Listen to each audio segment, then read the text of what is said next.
안녕하세요. 반디 오늘도 인사드립니다. 반디의 추천책 오늘 두 번째 시간인데요. 이번 주 소개해드리는 책은 헨리 나우엔의 꼭 필요한 것 한 가지 기도의 삶입니다. 어제 나눴던 헨리 나우엔이 말하는 기도의 실체에 대한 이야기, 여운이 아직까지 남아있지 않으신가요? 남아있어야 하는데 저만 그런가요? 오늘은 어제 예고해드린 대로 고독이라는 챕터를 함께 나눠볼 텐데요. 헨리 나우엔은 이 책에서 가장 혼자일 때 우린 하나님께 가장 사랑받는다 라고 이야기하고 있습니다.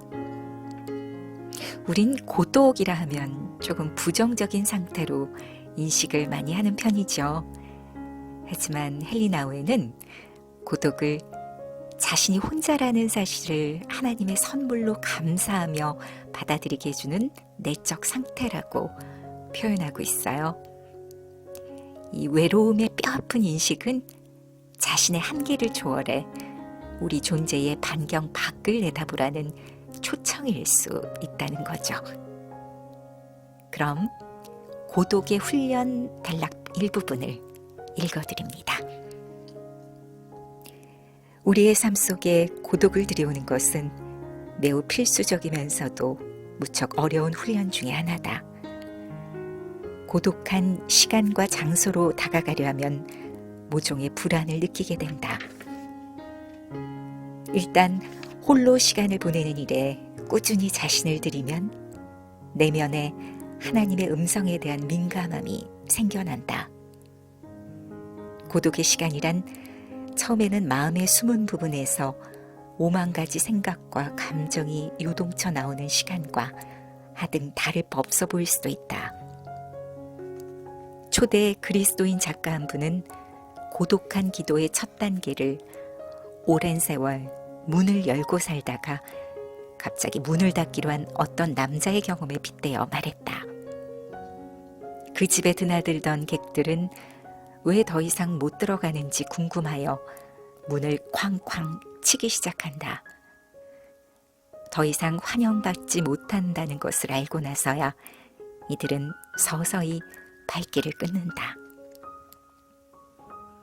고독 속에서 우리는 이미 우리에게 주신 바 되었던 성령을 비로소 알게 된다.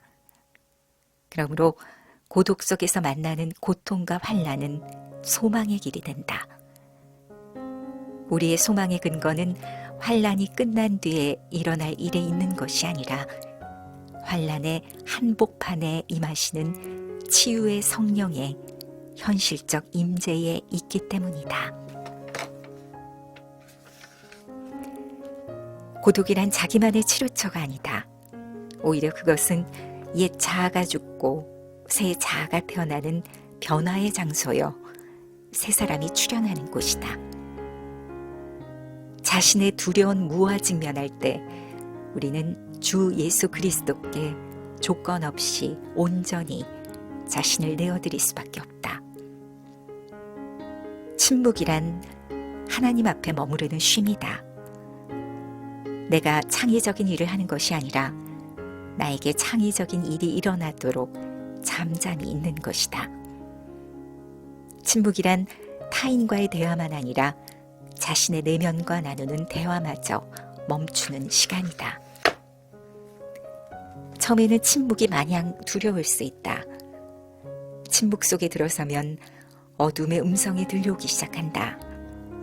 자신의 질투와 분노, 원한과 복수심, 정욕과 탐심, 그리고 상실과 학대와 거부에 대한 상처의 음성이다. 이런 음성은 되게 시끄럽고 소란스럽다. 귀가 멀 수도 있다.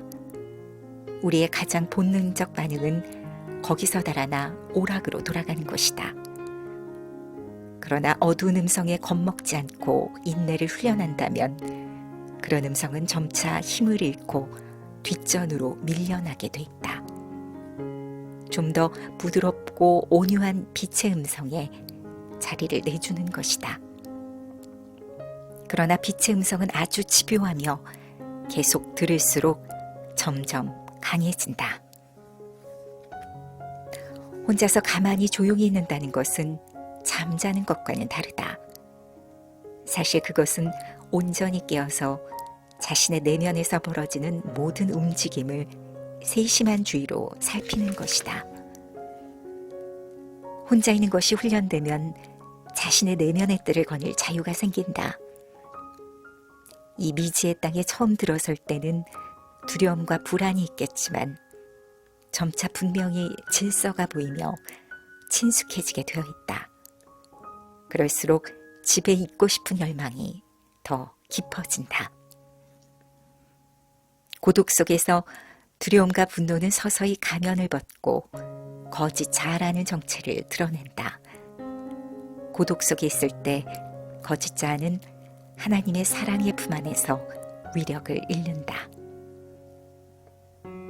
우리의 고독 속에 들어간다는 것은 무엇보다도 우리 주님을 만나고 하나님과 단둘이 있기 위해서다. 그러므로 고독에서 가장 중요한 일은 자신에게 엄습해오는 많은 얼굴들에 쓸데없는 관심을 기울이는 것이 아니라 마음과 가슴의 눈을 우리 구주 하나님께 고정하는 것이다. 챕터 고독에 대한 일부분을 중간중간 발췌해서 읽어드렸는데요. 저는 이 부분을 읽으면서 고독이라는 상태가 기도에서 얼마나 필요한 훈련인지 새삼 깨닫게 됐습니다. 여러분은 어떠셨나요? 그리고 현대인들에게 정말 쉽지 않은 훈련이기도 하다라는 생각이 들었고요. 그래서 우리가 기도의 본원으로 들어가기가 쉽지 않은 환경이라 이렇게 기도가 더 힘들었구나 라는 생각도 했습니다. 고독의 훈련 같이 시작해 보실까요? 내일 이 시간은 헨리 나우엔의 기도의 삶 챕터 사랑받는 자녀 이 부분을 읽어드리려고 해요. 하나님으로부터 사랑받고 있다고 얼마나 확신하십니까? 이 마음이 기도에서 아주 중요하더라고요. 내일 저녁 6시에 또 뵙겠습니다. 고맙습니다.